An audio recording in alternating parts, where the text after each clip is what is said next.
Ya vamos a ir con Diego de Nicolás, que está en Casa Rosada, en un ratito, pero tratemos de construir. Hace un instante veíamos, llega el presidente de la Nación, vamos a intentar ir aproximando con los datos que vamos obteniendo, Nacho, de qué se trata esta noche. 21 horas, ¿no? 21 horas. En un viernes. Viernes.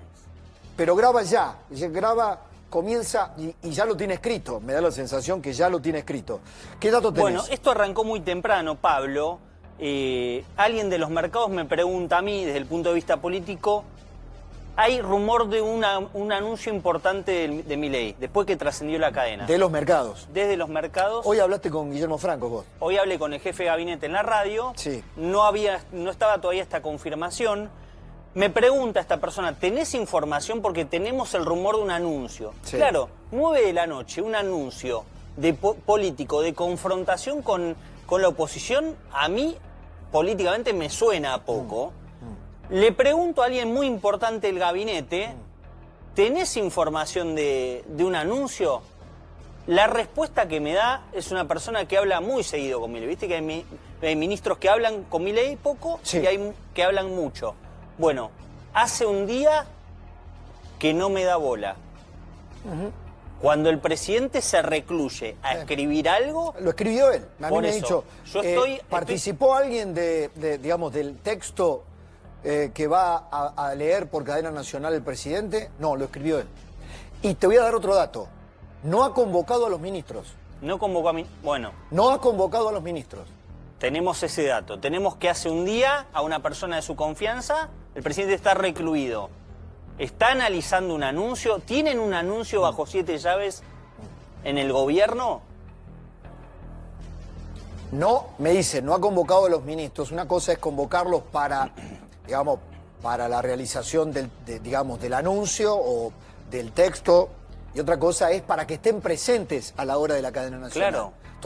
Todavía no lo tenemos claro.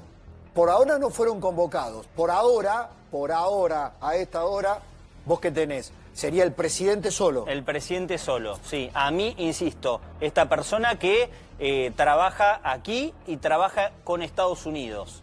Es decir, el rumor económico estuvo dando vueltas a partir de este anuncio de cadena nacional. Y pregunto, ¿el presidente de la Nación, una cadena nacional, un viernes a las 9 de la noche, solo para preguntar o para señalar a la oposición? ¿Solo para eso? La historia de los anuncios un viernes por la tarde indica, simplemente por praxis, ¿no? Sí. Que siempre es un anuncio económico para que lo procesen los mercados y que el lunes abran con el anuncio digerido. No siempre ha sido así. También tenemos que decir que Milei rompe todos los esquemas, ha roto todas las lógicas de la política, ha habido cadenas nacionales o ha habido mensajes presidenciales un viernes que no necesariamente, que yo recuerde, tendría que precisar la fecha, pero ahora tengo en la memoria algún otro viernes de algún mensaje presidencial que no necesariamente terminó en un anuncio económico directo que puede transformar la vida de nadie. La vida y el ritmo de los mercados. Pero no sabemos. Pero, por ejemplo, el día del 3,7, me apuntaba también Gonza, con que hoy estábamos pensando esto, ese día del 3,7 de inflación de marzo, ¿te acordás que hubo una cadena nacional? Salía el cepo. Yo no sé, yo creo que lo que va a hacer es va a ratificar el ajuste. Va a ratificar, mira, me dijeron, amurallar la política monetaria y el superávit fiscal, amurallar el déficit cero, no sé, digamos, hacer lo que haya que hacer. El Congreso, porque acá después vamos a ir discutiendo, no, el Congreso claramente le ha entrado en la línea de flotación para quitarle fondos al Estado, al gobierno, mejor dicho, y darlo a aquellos lugares sensibles. En eso se han acoplado gobernadores, se han acoplado legisladores, en algunos casos que juegan a ser aliados del gobierno, vienen y se van. Pero a la hora de la tentación populista, a la hora de la tentación demagógica, a la hora de la tentación bien pensante del argentino que es solidario con los que menos tienen, el discurso peronista, están a la orden del día. Y no hace falta ser ni kirchnerista ni peronista precisamente para eso. Lo demostraron en el Congreso. Pero, entonces, el gobierno creo que va en una dirección, ya lo vamos a analizar con Sergio Bernstein, que hemos convocado para que nos ayude a pensar. Alfredo Romano, economista. Vamos a amurallar el déficit cero, me dijeron. Concepto. No vamos a dejar que nos rompan el equilibrio fiscal. Eso constituye una ola de nuevas medidas. ¿Va a haber nuevas medidas, nuevos anuncios, algún recorte específico que anuncie el presidente hoy? No lo sabemos. Es más, creo que no lo saben, como bien describías, Nacho, muchos de los que normalmente hablan con el presidente. Hay una faz de Milei, hay una faceta del presidente que dice, se pone y de puño y letra empieza a garabatear números, esquemas. Yo creo que parte de eso es lo que vamos a ver esta noche. Y probablemente si hay algún anuncio, solo estén al tanto 3 personas. Milei, Karina Milei y Santiago Caputo. Y el ministro de Economía. O el ministro de Economía. Yo te lo sacaría a Santiago Caputo, bueno, en este contexto. Sí, puede ser. Pero el ministro de Economía sí. El ministro de Economía seguro. Claro. Y en una línea, yo diría que la línea punto a punto entre el ministro Caputo, entre Luis Caputo y Javier Milei es permanente. Claro. La línea del equipo económico es permanente. No, ahí hay un ida y vuelta constante. Lo que pasa es que llega la decisión política, llega un punto en que Caputo puede tener ideas, el equipo económico también, Pablo Quirno, Bausili y todos, pero hay un punto en donde todo se constituye en una decisión política. Y creo que claramente, no hay que ser demasiado perspicaz, vamos a estar frente a un desafío al Congreso. El Congreso desafía al Ejecutivo, el Ejecutivo va a desafiar al Congreso. Desafiarlo en términos de un poder, otro poder. Hoy lo escuchaba Sturzenegger, vos hablabas con Franco, Eduardo hablaba con Sturzenegger, decía, dicen que Milei no es republicano, pero acá el Congreso está haciendo lo suyo, nosotros estamos haciendo lo nuestro, se juega dentro de los límites de la cancha, sí. ¿O no? A nadie ha vulnerado todavía la cancha. No, nadie. El kirchnerismo a mí me resulta muy simpático, ¿no? Hablando de las formas, ¿no? No, hablando de la República. De la República, de la división de poderes. El kirchnerismo hablando de la República es estremecedor, es enternecedor y estremecedor. Hoy yo ahí veía a Germán Martínez, el titular del bloque de los diputados kirchneristas, que decía, ¿quién dice que la política económica no la puede fijar también el Congreso? Ah, ¿sí? No me diga. Me hubiera gustado que se lo dijeran, eso mismo lo dijera en tiempo de Cristina Kirchner. Bueno, o en tiempo cuando era Kicillof el ministro de Economía. Diego de Nicolás en Casa Rosada. Diego, ¿qué novedades? ¿Cómo es la espera allí? En minutos, en 45 minutos. Pablo, buenas tardes. Grabaría el mensaje. Sí, buenas tardes. Sí, Pablo, buenas tardes. Bueno, Javier Milei llegó minutitos antes de las 5 de la tarde hasta este lugar, ustedes lo veían recién en las imágenes, y ustedes hablaban de posibilidad quizás de algún anuncio económico. A ver, les voy a dar algunos datos sueltos. Esto no es una información que quizás nos lleve a hilar toda la historia, pero son datos sueltos. Hoy estuvo el ministro de Economía, Luis Toto Caputo, llegó como a las 3:30 de la tarde a la Casa Rosada. No estaba Milei en ese momento. Sí estaba Karina Milei, sí estaba Santiago Caputo. Bueno, después Toto Caputo, por lo que me dicen, se fue de la Casa Rosada y volvió a cruzar a Economía, antes de que llegue el presidente. Ese es uno de los datos. El otro dato que les voy a dar es que, ¿en qué está el equipo económico a esta hora de la tarde? Bueno, hace no más de 15, 20 minutos, dos de los estrechos colaboradores de Toto Caputo, que son Federico Furiase y Felipe Núñez, pasaron caminando. Venían como quien viene de la calle Reconquista. Está cerquita el Banco Central de acá, así que no sé si venían de ese lugar, pero venían de ahí. Cuando cruzaron Rivadavia y empezaron a cruzar por la Plaza de Mayo, a Furiase le sonó el teléfono. Atendió el teléfono y se fue hacia el Ministerio de Economía hablando por teléfono mientras cruzaban la Plaza de Mayo. Son datos sueltos, no generan una historia de información, pero quizás nos ayuden a ir empezando a pensar en lo que se viene. Bien, muchas gracias. A ver, estamos viendo, sí, acá la lógica de la política. Acá hay una lógica que pertenece a la dinámica misma, casi a una ley de la gravedad de la política. Frente a un hecho muy fuerte, un Congreso, digamos, desafiando el veto presidencial. Incluso hay algo que lo pondría en un recuadrito. Un Congreso que en algún caso le dio poderes especiales al gobierno a través de la ley Bases. El gobierno usó la ley Bases, la facultad de la ley Bases, y ese mismo Congreso, de pronto, frente a las decisiones del gobierno bajo el amparo de la ley Bases, le dice no, voy a volver atrás con eso. Ojo, porque ahí puede darse una discusión jurídica. Lo voy a traducir de esta manera. Me diste facultades especiales para que yo las usara por un tiempo determinado. Yo las usé y ahora me decís que vas a rechazar lo que me habilitaste a hacer. Bueno, en todo caso están funcionando los poderes. Pero el gobierno, en un año electoral, creo que esto es lo extraordinario, porque no ha ocurrido nunca. Extraordinario porque nunca ha ocurrido. Que un gobierno se aferre al ajuste fiscal, al ajuste de las cuentas públicas, como arma electoral. Generalmente ha sido al revés. Año electoral, aflojá. Año electoral, aflojá la billetera.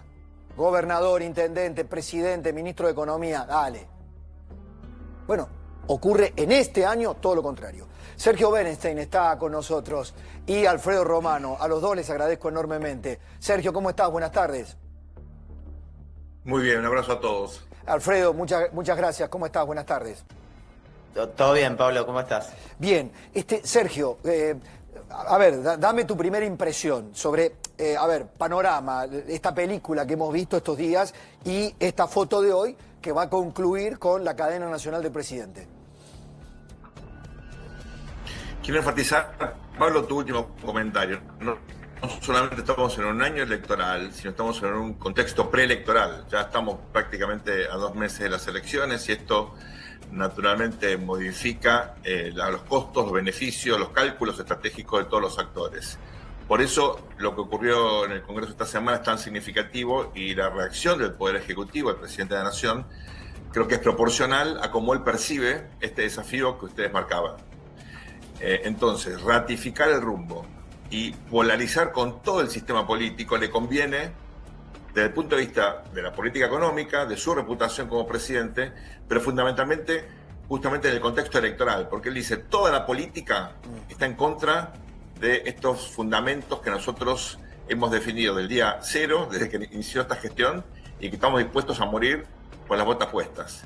Eso políticamente es muy jugoso en este contexto electoral. Me parece que estás sacando provecho, lo digo en el mejor sentido de la palabra, de un contexto muy difícil, está contragolpeando con argumentos muy sólidos.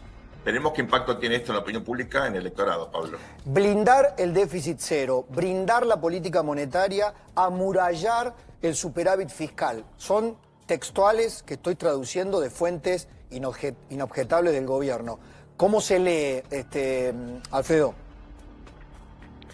Bueno, con una convicción clara, ¿no? Como lo decía recién Sergio, desde el día 1 el gobierno propuso un superávit fiscal. Acá la cuestión, Pablo, es... El gobierno se juega muchísimo en las elecciones, pues vos no podés vivir vetando o vivir condicionado que el 70-80% del resto de la política en la Argentina no cree en el superávit fiscal. Y por eso tenés el riesgo país que tenés. Si hubiera muchísimo más consenso en que ese riesgo país... en que ese superávit fiscal realmente es importante y que Argentina lo necesita para poder crecer, bueno, sería una historia distinta. Acá el presidente lo que utilizó fue, en el buen sentido de la palabra, la violencia verbal para defender una campaña política que terminó con el resultado que él quería. Terminó siendo presidente de la Nación, un outsider que criticaba la casta política y que decía que gastaban sistemáticamente más de lo que ingresaba. Por ahora funciona. El problema es si el resultado electoral de las intermedias no es bueno, vos no podés vivir en esta dinámica. Entonces ahí es donde creo que es un punto positivo que por lo menos ya el presidente dijo, voy a bajar lo que es el tema insultos. Es muy interesante lo que dice Alfredo, Sergio, ¿no? Lo hago circular, porque es cierto, el observador desde afuera, lo que le hacían a Macri, ¿no? ¿Te acordás, Sergio, en aquel tiempo, en el año 2017, en el momento de apogeo de Macri, cuando iba al exterior le decía, presidente fantástico, ¿no? Los mercados decían, muy bien, ¿eh? Ahora, usted es un paréntesis entre dos peronismos, es una isla en medio de un país populista o es el comienzo de una reconversión de un país por muchos años. Cuando buena parte de la clase política no tiene la convicción de defender el superávit fiscal, aunque el gobierno se muestre muy duro y con gran certidumbre, las elecciones mandan, ¿no? Las proporciones de la política mandan para los mercados. No solamente eso, Pablo, sino el hecho de que Argentina hace ya 2 años que no tiene presupuesto. Justamente ahora tiene que enviar a mitad de septiembre el gobierno el proyecto de presupuesto para ser debatido en el Congreso. Obviamente esto será aprobado recién en diciembre con la nueva composición que va a favorecer naturalmente a la Libertad Avanza. Pero el presupuesto es la ley que asigna prioridades, ¿no? La ley de leyes, y eso sin, digamos, la ausencia de esa precisión le da incertidumbre a toda la sociedad, incluyendo a los mercados. Un presupuesto te da certidumbre por lo menos por un año, que no es poco para un país como la Argentina. Eso es una debilidad que arrastra el país, le ha dado la facultad al Poder Ejecutivo de blindar superávit fiscal, pero desde el punto de vista objetivo hay una debilidad de origen. No le quita mérito, ojo, porque es muy difícil lograr lo que el gobierno ha hecho, pero desde el punto de vista político-institucional constituye una debilidad. Si a esto le sumas el episodio reciente de volatilidad cambiaria, Alfredo tiene que ayudar a entender esto, eso cambió el panorama político de corto plazo, porque llega el gobierno que venía mostrando índices de inflación cada vez más, yo diría, optimistas, dominando la inflación, llega ahora, bueno, vamos a ver qué dice el INDEC, pero en la ciudad de Buenos Aires ayer el índice fue 2,5, quiere decir que esta desinflación, que fue muy bien recibida por la sociedad, con una sensación de alivio muy fuerte, puede modificarse parcialmente. Esto, cuidado, que electoralmente puede significar algún costo para el gobierno. Alfredo, te paso la pelota sobre el tema de la política monetaria, el dólar, los ruidos, el riesgo Cuca, como se ha simplificado. ¿Es solamente eso? ¿O también hay dudas sobre la maniobrabilidad de la política monetaria del gobierno? No la fiscal, la monetaria. Mirá, Argentina tiene una debilidad estructural grave todavía, Pablo. Este sigue siendo un paciente en terapia intensiva. Se han corregido cuestiones, pero la realidad es que todavía nuestro Banco Central tiene reservas netas negativas. Dependimos de un acuerdo con el Fondo Monetario Internacional para poder llegar con esta estabilidad en la que hoy está la Argentina. La inflación es un problema endémico que nos acarrea de décadas, con lo cual también en las personas el rol del dólar tiene preponderancia. Pero bueno, si quiero ir al tema central, el pass-through, o sea, el traslado a precios. Mirá, hay una parte que es muy positiva y otra no tan positiva con respecto al 2,5 de Cava. Lo muy positivo es que es que cuando ves la núcleo es 1,9. Desde abril del 2018... Cava no tenía una núcleo en esos niveles. Una o sea, inflación núcleo. Años. Claro, la inflación persistente, la inflación que digamos, despega, limpia factores estacionales, factores coyunturales. Exactamente, y estacionales te pegó muy fuerte. Cuando nosotros tenemos un análisis que hecho bastante detallado, estacionales te pega muy mal, pero núcleo termina siendo. Entonces, nuestra interpretación es que no va a haber nuevamente un traslado fuerte a precios. Nosotros no vemos la inflación de agosto en 3%, ni cerca de 3%. La podemos acercar al 2%. Pero nuevamente me parece que está asociado también a todo este clima preelectoral, donde la política argentina se está jugando realmente una bala de plata. O sea, si el gobierno logra una adhesión importante, arriba del 30 y pico, 40% a nivel nacional en octubre, va a ser un espaldarazo muy fuerte a un gobierno que propone, como bien arrancaste vos, o por lo menos de que te vengo escuchando, un gobierno que te está proponiendo en año electoral un ajuste fiscal. O sea, es dramático para un político escuchar que la Argentina está viviendo esto. Y Milei lo que hace, como bien dice Sergio, va a utilizar esto como una herramienta. ¿Se dan cuenta que la política nos quiere seguir jodiendo la vida? Yo voy a hablar y les voy a contar. Bueno, pero ahí entra el otro factor. Dicen que el presidente hoy, en esta cadena nacional, reitero, se debe estar grabando, en minutos comienza la grabación, cerca de las 18, se va a emitir a las 21 horas, va a defender los vetos. Y ahí es donde se pone, la vieja política, la política tradicional, pone al gobierno contra las cuerdas, si esto fuera un ring. Porque le tira con jubilaciones, le tira con discapacidad, le tira con lugares sensibles, de los que el kirchnerismo hizo un abuso, una distorsión, una, una perversa utilización, porque llenó de discapacitados que no eran, malversó los fondos para los discapacitados, con lo cual mezcló los reales con los ficticios. Lo mismo hizo con los jubilados, con el sistema previsional. Bueno, pero hoy los discapacitados reales están, los jubilados reales están. El gobierno tiene que defender los vetos y me parece que aquí hay como una, no digo una duda en qué hacer, pero sí en el efecto que puede tener.